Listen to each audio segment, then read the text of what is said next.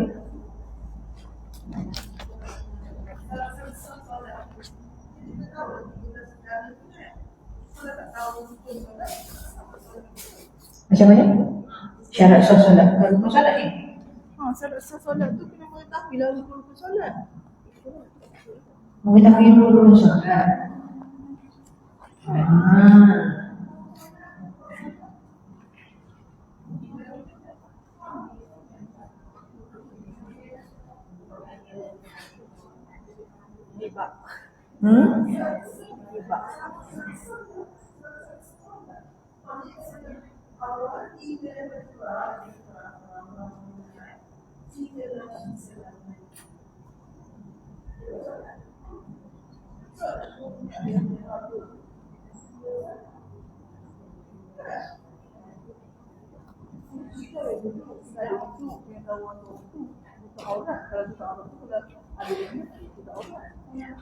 Aku ambil syarat sah solat, maksudnya kalau tak ada.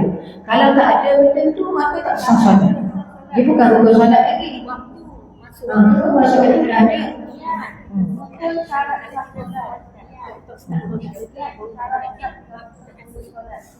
Atau haram bersuci, atau Islam, atau kiblat, takbiratul ihram.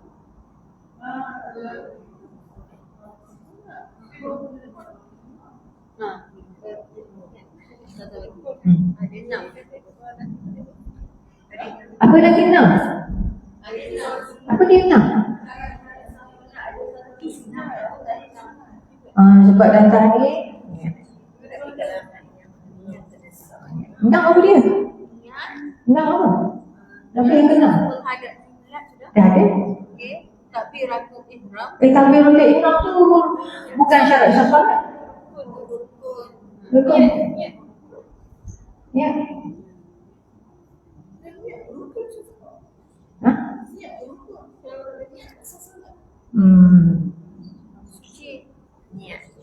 Syarat sah solat bagi saya 13 perkara tu. Syarat sah solat tu rukun. Tu rukun. 13 rukun. Gini niat. Tak apa. Masuk niat dalam ni pun boleh. Niat ni ada yang masuk dalam syarat sah, ada yang masuk dalam rukun. Oh, salah nombor dah. Salah nombor ni, dia bergabung nombor ni. Tapi dah ada kan cukup semua kan? Cukup lah. Kalau dah cukup. Niat tu ada yang masuk dalam syarat sah solat, ada yang masuk dalam rukun. Taklah, Yang penting saya confused. apa yang bagus? Kita nak solat ni. Kita nak solat ni. Kan? Lepas tu kita pun suci, kita ambil wuduk, dah masuk waktu Zuhur. Kita tutup aurat, kita pun hadap kiblat. Dah sah solat. Itu pra nak solat. Yalah syarat sah solat. Syarat sah bukan rukun. Pra memanglah syarat sah tu. Pra. Bersuci bukan rukun semayang. Semayang untuk hak lain. Semayang tu start daripada takbiratul ihram. Kalau tak ambil dulu, boleh tak solat. Solat apa? Okey. Rukun lah tu bukan syarat sah. Ni bukan rukun solat. Kita masuk dalam tu. Menepati 13 rukun. Syarat kita tahu. 13 rukun solat tu. Baru sah solat tu. Ini baru macam dapat kepala solat tu. Memang kepala. Dia bukan rukun. Rukun solat tu rukun solat. Rukun sebab 13 tu kalau tak ada rukun tu tak ada semayang. Duduk situ. Rukun solat bahagian lain tu. Tak bukan maksudnya kita nak masukkan tajuk rukun solat tu dalam sah. Maksudnya kalau solat ini 13 rukun dalam isi je maksudnya Mengetahui 13 rukun. Mengetahui dia jadi lengkapi. Boleh tak kalau Tapi sebenarnya dia tidak masuk dalam asal. Macam dia masuk dalam rukun solat.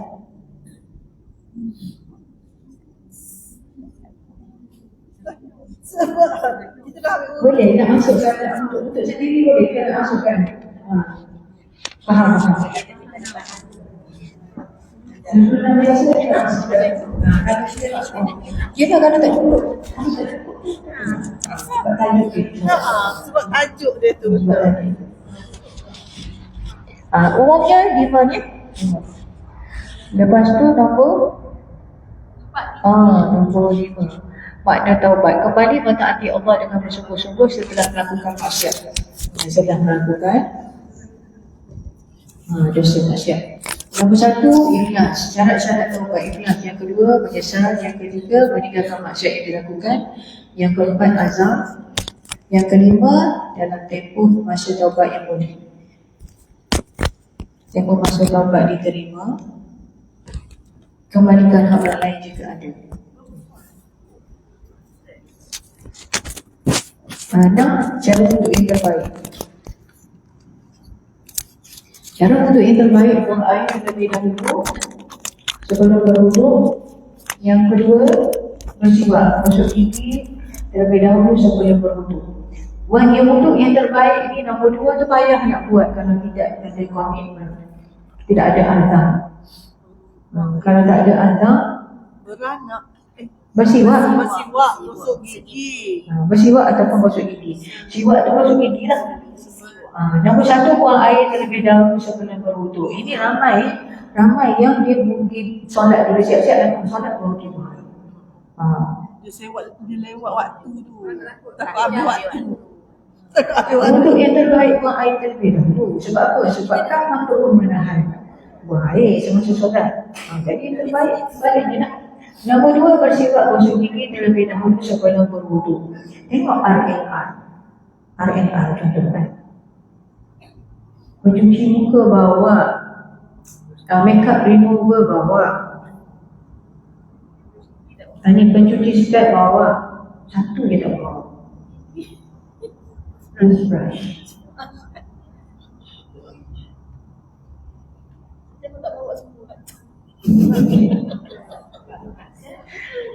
Kalau tak bawa semua tu, no comment lah kan. Yang tak bawa semua tu paling kurang bawa lah yang tu. Dia bawa sekali dengan kunci dan handphone, terus gigi, kepentingan dia. Sebab laula an asyuqa ala ummati la amartuhum bisiwaki inda kulli salatin atau inda kulli wudu. Kalau tidak menyusahkan umatku, pasti aku akan perintahkan mereka supaya gosok gigi setiap kali nak wudu ataupun nak kali nak sembahyang lah. Nombor 2. Puasa boleh gosok gigi ni? Boleh gosok gigi. Dah, tak ada. Tidak sahih. Tidak sahih. Cuma kalau puasa nak gosok gigi tu jangan tertelan buat gigi. Para ulama yang mengatakan tidak makruh sekalipun, dia kata memanglah tidaklah apa, tak ada apa nak gosok gigi. Tapi takut kita tak orang tu tak bersih kan, tak. Jadi Kita pakai kita tenang mandi buat gigi dah. Kau mau lah elok-elok gitu. pakai berus je, jangan pakai ubat. Pakai berus je, jangan pakai ubat itu. Tak boleh.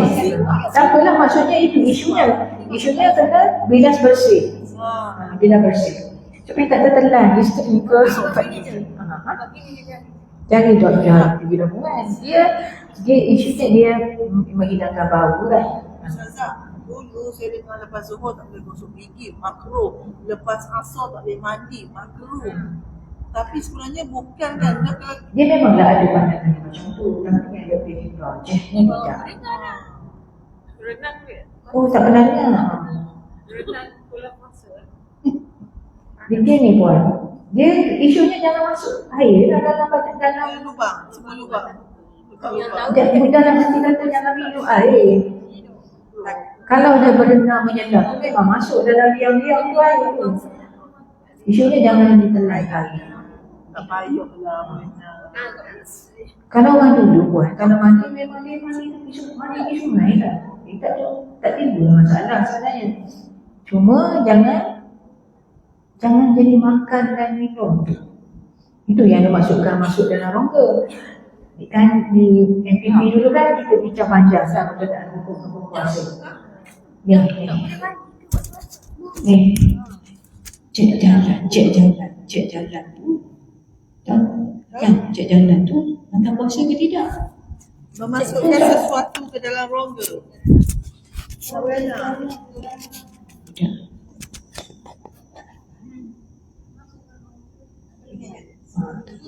Memang ada pandangan begitu, tapi ada pandangan lain yang mengatakan rongga yang dimasukkan tu dengan masuk makanan dan minuman. Ubat titih mata tidak membatalkan puasa. Korek hidung. Kalau dah serang dengan kita tiga, Tidak membatalkan. Apa lagi? Yang ketiga, hilangkan, buangkan, tanggalkan bahan yang menghalang air wuduk sampai ke anggota wuduk. Yang keempat, niat wuduk. Yang kelima, membaca bismillah.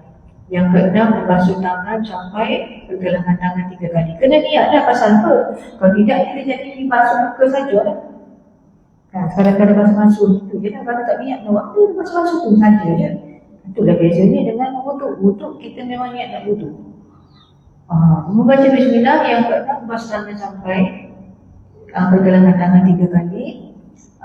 Kemudian berkumur-kumur dan masukkan air ke dalam hidung 3 kali, membasuh muka 3 kali, membasuh tangan sampai siku 3 kali, mulakan dengan tangan kanan, menyapu kepala, menyapu telinga, membasuh 2 kaki sampai berlari 3 kali, mulakan dengan kaki kanan, berdoa selepas berwuduk, solat sunat wuduk selepas berwuduk. Itu yang terbaik. Yang ke-15,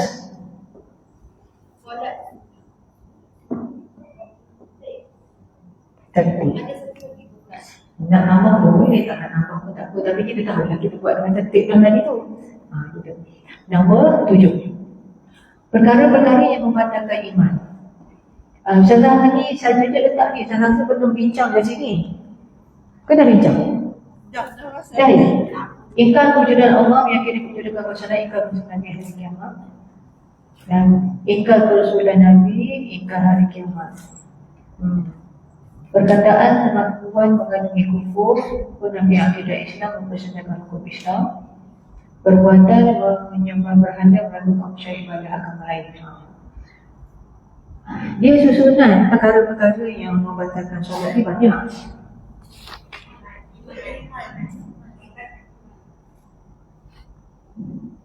Susunan perkara-perkara yang membatalkan iman ni banyak. Perkara yang membatalkan iman. Bolehlah tu. Yang ketiga letak takut tu dibahagikan dalam bentuk i'tiqad, kemudian sudut perbuatan dan juga dari sudut ucapan. 3 perkara tersebut. Dia syarat sah syahadah kan. Dia perkara-perkara yang yang opposite lah, maksudnya yang berlawanan dengan syarat sah syahadah kan. Yang bunga-bunga tu kan syarat sah syahadah. Syarat sah syahadah tu yang pertamanya kena i'tiqad dalam hati kan. Kalau nak letaklah perkara-perkara yang membatalkan syahadah tu, letak kat situ pun boleh. Letak dalam rajah tu. Nombor 1, tasdik dengan hati. Dan kalau dah tasdik benarkan benda lain, tidak benarkan perkara-perkara yang berkaitan dengan syahadah, maka dia membatalkan syahadah. Perkataan dan juga perbuatan.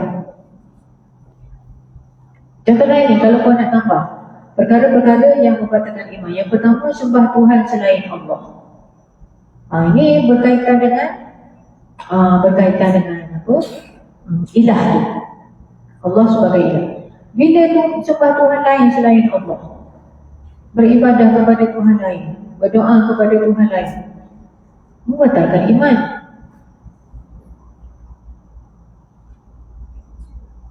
Percaya bahawa alam ini dikuasai oleh alam lain, dikuasai oleh, ditadbir oleh wali-wali. Boleh ke kan?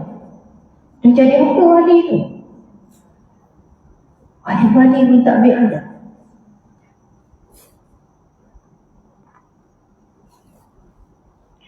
I'tiqad ni, tambahan sikit. I'tiqad ni benda penting, dia nak kena bersih daripada wahyu. Sebab bila dah masuk, dia yang akan mengganggu keseluruhan hidup kita. benda apa yang kita percaya. Semalam kat mana ya jumpa ada orang yang percaya bahawa di antara Mina dengan Muzdalifah tu ada wali-wali. Kat mana tak tahu lah. Kita pergi ke Mekah tak faham iktikad tu. Jadi kita fikir nak tunaikan kita kan, iktikad Allah je lah. Kan nak ikut Nabi Muhammad SAW. Jadi kalau iktikad ada wali di antara Mina dengan Muzdalifah, cuba dah cari buat macam mana. Apa benda harapan dan apa amalan yang dilakukan tak tahulah macam mana.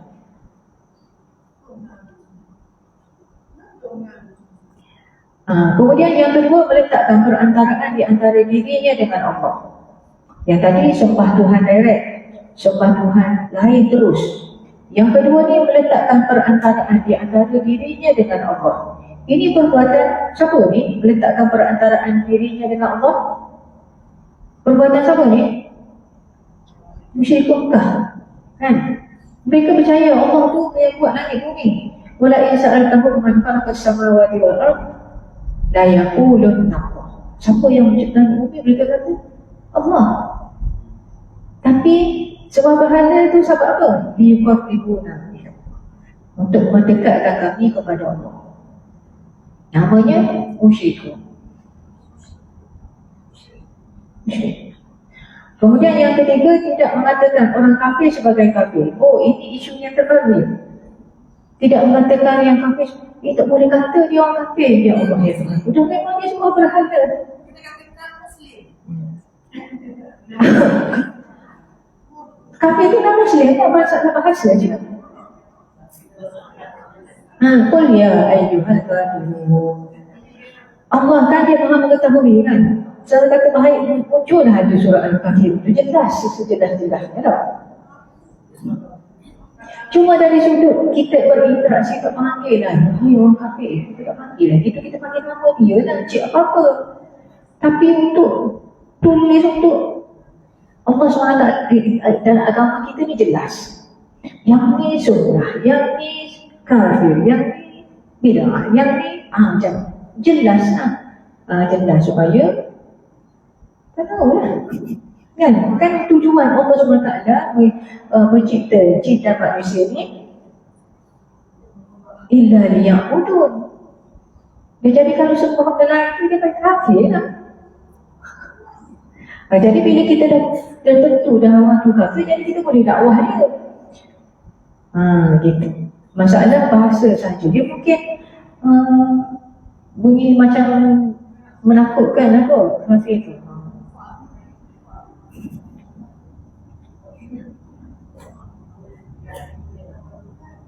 Tidak mengatakan orang kafir sebagai kafir itu tak boleh.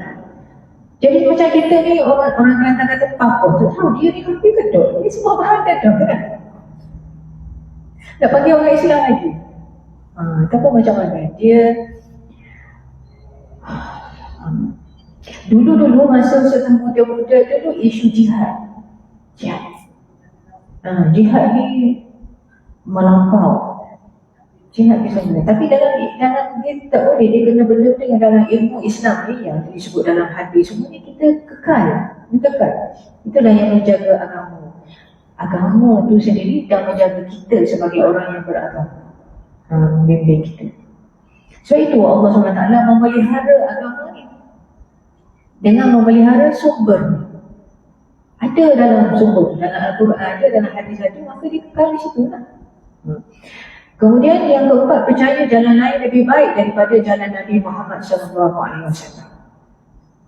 Nabi tunjuk ni, dan kita sebut tu lah, kita sebut wa asyhadu anna Muhammadan Rasulullah. Nabi itu utusan Allah, dia yang akan membimbing, kita ikut jalan tu lah. Kalau dah percaya jalan lain, nak ikut, maknanya kita tak syahadah, kita tidak mengaku bahawa Nabi Muhammad itu utusan Allah dan kita ikut jalan lain. Kita percaya jalan lain lebih baik daripada jalan yang ditunjukkan oleh Nabi Muhammad SAW. Dia bertentangan dengan syahadah yang kedua. Yang kelima, benci kepada mana-mana ajaran Nabi SAW. Benci ni, ini pula yang lain. Kalau yang dalam Puan Khatijah sebut tadi mana? Ni perbuatan. benci kuat. Iktikad. Ingkar kerasulan Nabi, iktikad ni. Benci. Benci ni ada pada perbuatan ke, ada pada perkataan? Benci sama. Aduh, kau macam aku tak tahu lah kan. Benci kepada Nabi sallallahu alaihi wasallam. Apa dia berkata ni?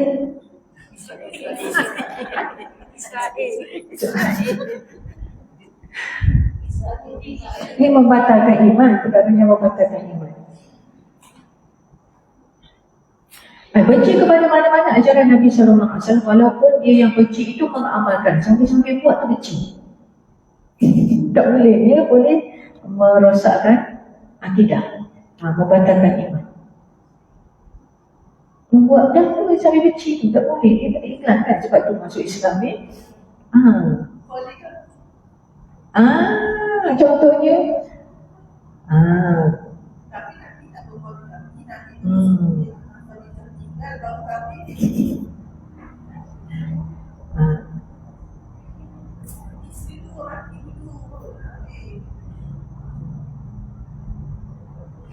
ini dia ajaran Nabi SAW. Jangan kita salah sangka yang poligami itu dia bukan diwajibkan. Dia adalah asalnya harus, boleh dengan syarat dia. Jadi nak buat apa? Benci. Tak boleh benci lah. Sebab kita kena iktikad bahawa ajaran Nabi Muhammad SAW tu dia adalah untuk menyelesaikan masalah manusia tu. Dekat situ ni. Mazalina kata, apa dia benci kepada mana-mana ajaran Nabi SAW, walaupun dia yang benci tu mengamalkannya. Macam mana pula dengan contoh poligami? Ni masalahnya memang ramai orang tak suka poligami ni kan? Adakah kita masuk dalam kategori benci kepada Tuhan? Jadi kita kena betulkan iktikad kita. Yang Nabi ajar tu, poligami itu bukan wajib. Bukan sunat.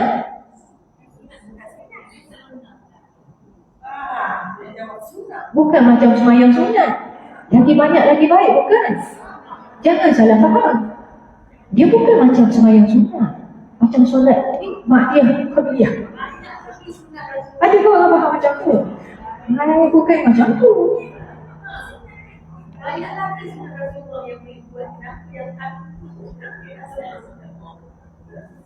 Itu salah faham. Itu salah faham. Kita kena betulkan dengan Nabi Muhammad SAW. Iktikad kena betul dengan Nabi Muhammad SAW. Nabi SAW baru satu sekali dia tidak berkahwin lagi semasa dia masih hidup. Settle. Kita jangan benci kepada Nabi Muhammad. Jangan petikaikan dia tu. Tiba-tiba lepas tu dia pun kahwin. Ada hikmah lain. Kan ada hikmah lain. Hukum asalnya dia bukan semaya wajib tu kena buat. Kalau tidak kita ni bukan Islam yang sebenar. Bukan. Dia bukan macam sunat qabliyah ba'diyah untuk menampung kekurangan, bukan. Dia dibenarkan dengan syarat-syarat yang tertentu. Jika tidak mampu berlaku adil, fawahidah. Siapa kata tu? Allah Subhanahu wa ta'ala. Itu settle kita Allah dengan Nabi Muhammad. Settle. Settle. Tapi kita ada nama kan kalau masuk bukan solat tu jadi tetap terjadi, hampir tak akan terjadi, tetap akan terjadi. Ya. Betul. Betul. Jadi kita iktikad apa dia dengan ajaran Nabi Muhammad SAW. Dia menyelesaikan masalah dalam kehidupan manusia. Labuan ni kan, tapi yang tu lain. Kalau contoh di Palestin misalnya kan, contoh tempat-tempat perang, perlu. Itu. Yang kedua, mempermainkan ataupun mempersendirikan mana-mana ajaran Nabi SAW. Mempersendirikan. Jangan, kalau buat poligami pun jangan mempersendirikan. Kita fikir dalam-dalam, tengok ayat Al-Quran tertentu, kita pun clear dengan Allah. Allah kata bahawa ini yang sayangnya Allah kepada kita. Sayangnya Nabi Muhammad kepada kita. Kan? Dia tak kata, kalau dia kahwin dengan halal katalah kan. Kalau dia kahwin memang masuk dari kahwin. Jadi lain pula kan. Tapi tak macam tu pun. Jadi kita boleh clear dengan apa yang Allah, kita clear dengan Allah dan Rasulnya. Kemudian kita bawakan itu, hikmah dia besar. Dibuka tu dengan hikmah yang sangat besar. Yang ke-8, meyakini sihir tahu perkara gaib dan berkuasa mutlak. Sihir.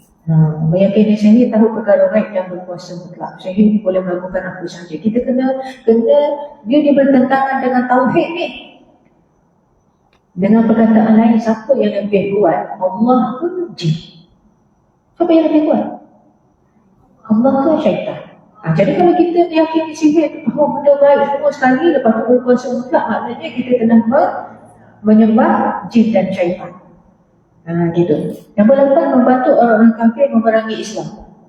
Tak boleh ni masuk dalam kategori apa tujuan membantu orang kafir memerangi Islam, maksudnya benci kepada Islam dan umatnya. Gitu kan. Nombor 9, meyakini seseorang itu boleh keluar daripada ajaran ataupun syariat Nabi Muhammad SAW. Boleh membatalkan iman. Mana boleh? Kan kita kena syahadah yang kedua tu. Asyhadu anna Muhammadar Rasulullah. Kita kena ikut dia. Tahu dia keluar. Tak apa dia naik maqam, tak payah dia sembahyang Jumaat. Keluar daripada syariat Islam. Kemudian 10, mengabaikan, tidak endah sedikit pun kepada ajaran Islam. Ini nama saja je. Sembahyang tidak, belajar sembahyang pun tidak, cara tengah. Apa di mana Islam? Kan syarat sah syahadah ada 3 kan?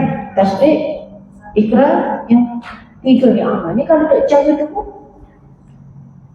maknanya tak sah syahadah. Maknanya boleh membatalkan iman dan cara tengah. Sebab itu dakwah ni ada 2. Dakwah ni ada kepada golongan kafir ataupun non-Muslim tu, dan juga dakwah kepada yang Islam lama-lama dah ni kita pun tak tahu. Kadang-kadang juga kedudukannya semayang kedok, dia tak pernah semayang tu jauh. Gitu. Okay, tak sempat dah kita nak semua baca tengok sikit sampai mana. Membatalkan iman tu dia keluar dari Islam. Tak. Kalau betul-betul macam Orang tinggalkan solat. Ya. Kalau sengaja meninggalkan solat, kan syarat syahadat yang dengan amal tu. Solat ni kan tiang agama, tak ada tiang. Bangun dalam dia, tak ada. Kena pop. Gitu. Jadi solat ni tiang agama kan. Lepas syahadat semayang. Kalau saudara kita ni, syahadat masuk keluar kan tu. Masuk semayang ni, untuk semayang. Mula-mula semayang orang tak tahu. Dia kata ni macam ni kan, kita dah tahu. Saya ingatkan 5 waktu ni boleh pilih ke mana-mana. Dia mana nak. Kalau 2 boleh banyak, kalau 3 boleh banyak lagi. Mula-mula kan dia maksudnya biasanya masuk Islam yang tanpa kita tak tahu kan. Kalau yang educated tu dia tahu sebelum tu dia dah ready macam itu. Jadi tanyanya kepada Zulainah tadi, mana tadi? Saudara yang mengatakan iman tu maksudnya terkeluar daripada Islam lah. Sama je mana dia. Batalkan iman maksudnya terkeluar daripada Islam, maknanya boleh jadi murtad dalam bahasa lain. Cuma dia slow sikit, kasar sikit, lagilah terkejut. Murtad. Dia kalau orang yang hukum orang meninggalkan sembahyang tu, kalau ikut fiqh tu, kena panggil. Kena duduk dalam tahanan, suruh taubat. Ni, jail, penjara kan. Apa kesalahan dipanggil dalam penjara? Yang dimasukkan dalam penjara? Lokap tu penjara sementara kan? Masuk lokap. Bila didapati mencuri, tahu masuk dalam lokap. Tunggu situ, dibicarakan. Baru masuk penjara. Sama ada lepas. Sembahyang, meninggalkan sembahyang adalah satu jenayah. Panggil masuk lokap. Apa bagi masa taubat dalam masa 3 hari. Dia nak yang Islam tapi tak buatlah sekarang ni. Sebab dia tiang agama. Tak asal dia. Jadi kita benda tu tak ada kan dalam undang-undang kita, tak ada. Jadi yang ada ni sekarang 3 dakwah lah, kena bagi kefahaman. Tak boleh. Sembahyang ni tiang agama. Batas dia antara kufur dengan iman dia dah meninggalkan sembahyang. Habis kita. Kan itu hadis yang sahih. Cuma cara dakwah kita tu, kita bagi tahu lah.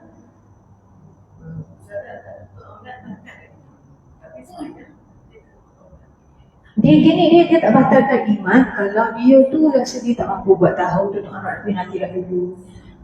Tak bersedia. Tak bersedia. Contoh macam saudara kita kan, saudara kita lama pun ada yang ambil masa setahun contohnya. Dia masuk Islam sini. Balik kampung dia buka. Belum bersedia nak bagi tahu. Aku kena burung tak, aku kena kantor. Jadi macam kita. Jadi maknanya benda tu wajib tapi dia tahu dia macam semayang pun macam tu juga. Kalau dia semayang dia tahu semayang tapi lepas umur subuh tu, main umur subuh, siapa sebab semua lah nama iman.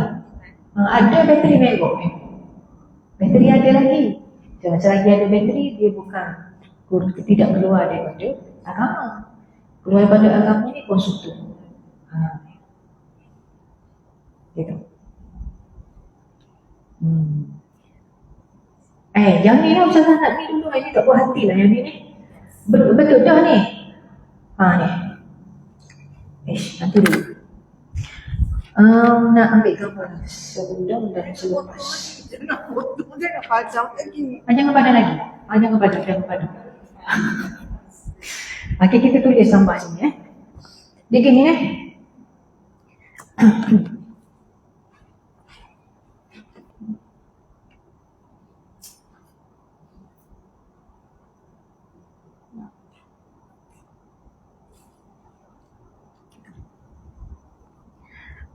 mana nak tulis? Mana di sini ni? Sini dah.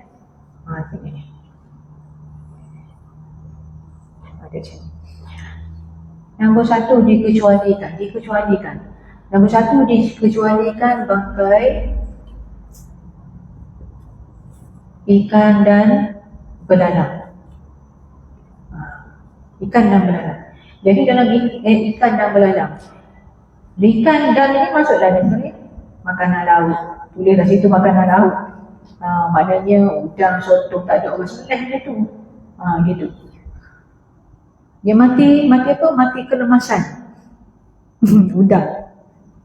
Ketang. Jadi bangkai ikan dan kurungan makanan-makanan laut tu lah. Dan juga belalang. Nombor 2, bangkai. Betul dah ni binatang tu dia. Nombor 2 tu dah binatang yang tidak berdarah. Serangga. Itulah contoh-contoh dia semua. Nombor 3 ni gini. Apa? Yang dikecualikan dia bangkai. Tapi kita kata dia gini. Mana apa? Tulang, bulu, tanduk, gitu.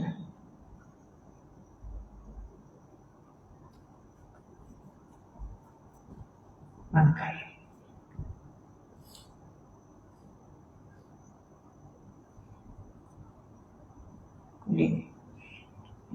Dia boleh dicuci dan boleh digunakan. Dia boleh digunakan setelah dicuci lah. Gading gajah. Contoh gading gajah. Gading gajah ni hancur ke untuk hidup situ lah. Nak sangkut baju, dia bukan bangkai. Ada bangkai orang kita. Dan apa bangkai? Apa ni? Gading gajah. Orang dah panggil bangkai tu. Gitu. Kucing mati lepas tu kita pergi angkat dia lah, akan mana dia tengok bulu dia. Bulu bangkai. Sudah dah semuanya. Bulu tidak dipilih sebagai bangkai. Bulu kucing kau hidup lagi lah tak najis. Yang ambil kulit bulu kambing. Boleh.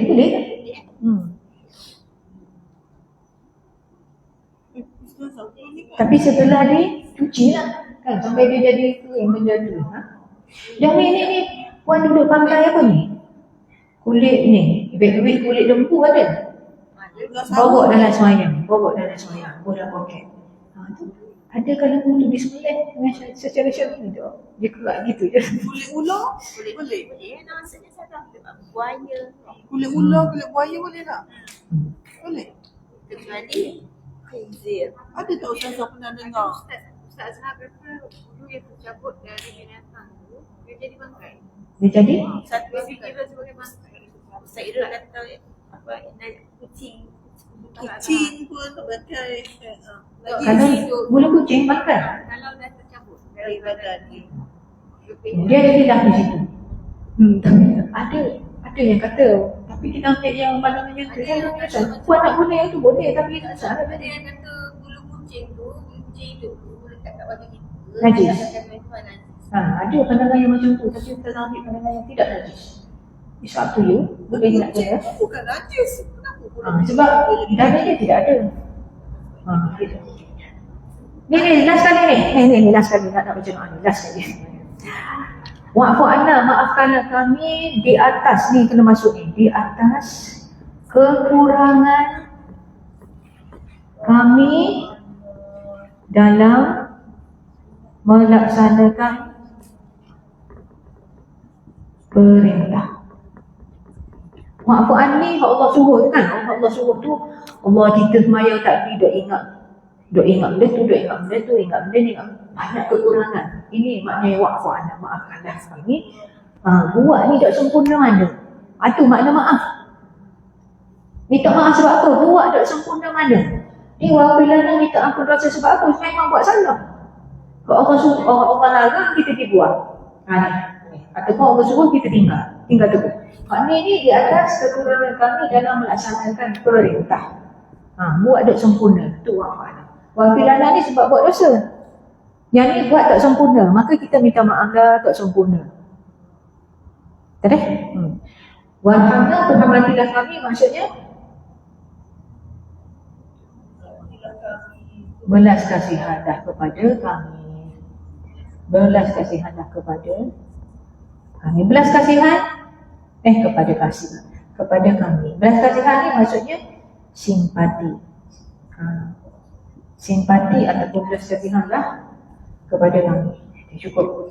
Segala yang baik daripada Allah, segala yang kurang daripada diri kita sendiri. Kita akhiri dengan tasbih kafarah.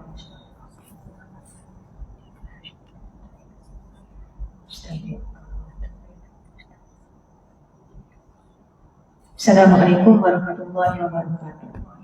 Kita nak cuti 2 minggu. 2 minggu. Minggu depan dan minggu satu lagi saya dah ada urusan.